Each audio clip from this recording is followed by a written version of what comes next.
Welcome to The Explainer. Today, we're going to dig into a really powerful idea from Harvard Business Review, how our organizations need to transform from these rigid, outdated machines into something way more intelligent and way more adaptive if they're going to survive in the world we live in now.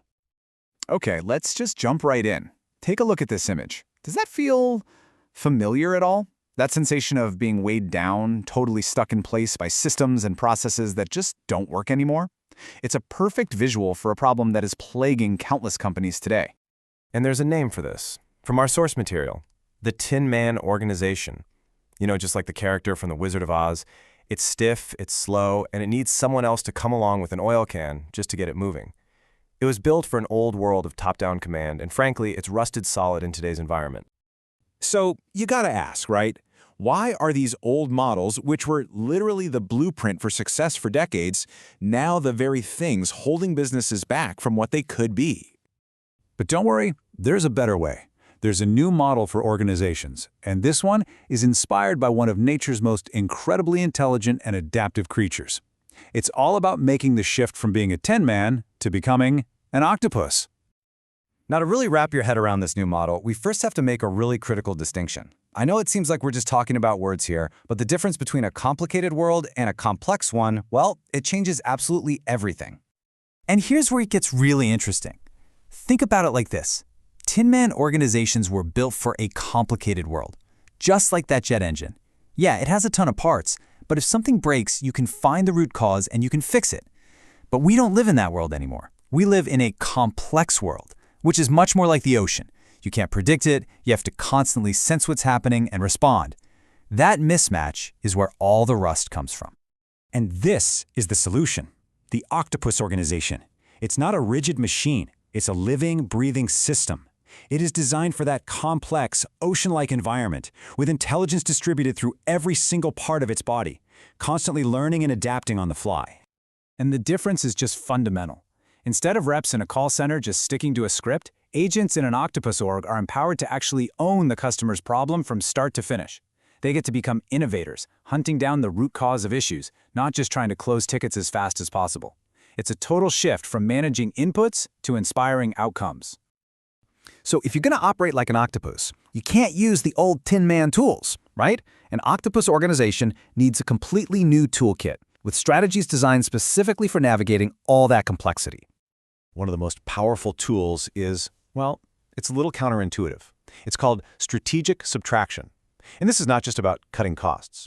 It's this idea that by strategically removing, simplifying, or consolidating things, you can actually create more value and become much more resilient. And look, this isn't just one action. It's a whole philosophy. I mean, think about Rwanda substituting unreliable couriers with drones to deliver blood to rural areas. They cut waste by 67%.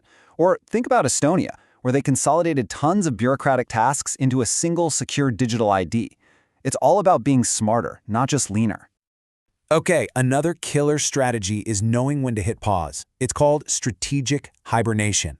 Just like this car in storage, it's not about abandoning the race, but it's about preserving your core strengths during a tough season so you're ready to fire on all cylinders the moment conditions improve. This is exactly how brewers like Anheuser-Busch survived Prohibition. They didn't just shut down, they hibernated. They pivoted to making things like soft drinks and ice cream, preserving their equipment and their expertise. So when Prohibition was finally lifted, they came roaring back while so many of their competitors had just vanished. So what kind of leader does it take to run an outfit like this? Well, the answer might actually surprise you. It's not the traditional, high-level, visionary we've always been told to admire. Yeah, we need to completely throw out that old idea that leaders should stay out of the details. The most effective leaders in this complex world are the ones who obsess over the how, the actual processes and systems their teams are using every single day. I mean, look at this incredible image of a castle, a human tower. It is the perfect metaphor. The hands-on leader isn't just the person sitting at the top.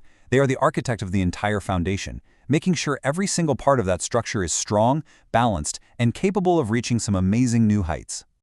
And these are the kinds of questions that hands-on leaders are asking over and over and over. For 20 years, the CEO of RELX has coached every single employee to obsess over these points. And let's be clear, this isn't micromanagement. It's a deep, sustained focus on what truly creates value for the customer. But here's the thing. An organization is really just a collection of people. It can't truly transform unless the individuals inside it do. And that brings this huge, massive concept all the way down to a very personal level. And this is the question that unlocks everything else. Because if you want to build an octopus organization, you can't start with a memo or some big reorg. No, it has to start somewhere much, much closer to home. It begins with you. The source material shows that the biggest obstacles to change are often the mental traps we set for ourselves, those hidden beliefs and fears that keep us from acting decisively and leading the way we know we can. Let me give you a perfect example from the source material. A leader named Christine was so paralyzed by this fear, this idea that I can't make a mistake, that her entire division just stalled out. Her need for everyone to agree on every single choice led to total inaction and tons of missed opportunities. And the fix wasn't some new, complex strategy. It was a simple, but really profound, mindset shift. She reframed her internal goal from impossible perfection to informed excellence. That small change in her internal monologue unlocked her ability to lead again. So at the end of the day, this entire journey is about becoming more like that octopus. You know, its giant, inquisitive eyes are always looking out at the horizon, at the big picture. But at the exact same time, all of its tentacles are busy exploring and adapting to its immediate environment. It's that dual capability, that vision and adaptation that defines this new kind of organization. So I'm going to leave you with this. As you think about how to make your organization more adaptive, more intelligent, more alive, the first place to look might not be in a strategy document. It might be in the mirror. What's the one thing holding your organization back? And what's the one hidden belief holding you back from fixing it?